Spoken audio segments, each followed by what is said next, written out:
financial experts talking about, what sort of financial models and what sort of, financial discipline to bring into the business.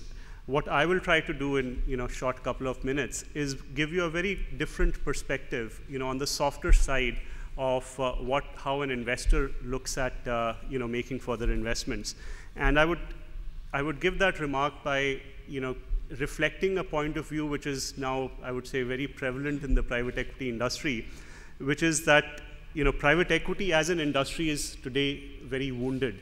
And I use the word wounded because, a lot of the expectations that we had when we started off, many of those, I won't say all of those, but many of those haven't panned out the way we were expecting. And of course, there are various issues, starting from legal issues, political issues, regulations, of course, business issues.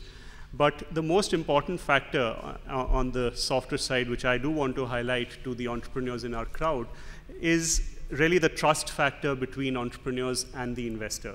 And when you see that trust factor disappearing, no investment will make sense, neither for the investor nor for the entrepreneur. And it is important that every investment, when you're talking to an investor, when you have an investor sitting by your side as a partner in the business, you make an effort to continue to build on the trust.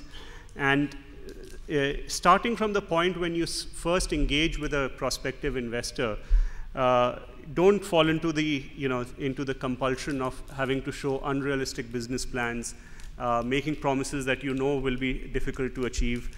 And then, having done that, very often we have seen situations where, because having made certain unrealistic projections and not taking into consideration certain risk, entrepreneurs get distracted from the core business and focus more on packaging and reporting numbers and trying to hide the bad news.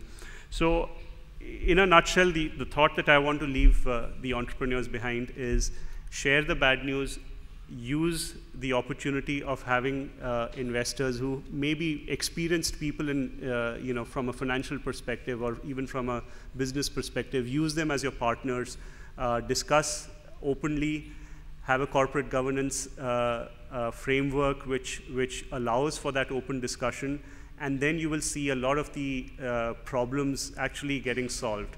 And this is just the beginning. I think private equity, venture capital in India is really at its infancy stage. There's a lot more that will happen over the next couple of decades, and the opportunity is there for us to grab. The only thing we have to be careful about is that we continue building that trust and that relationship and take it forward.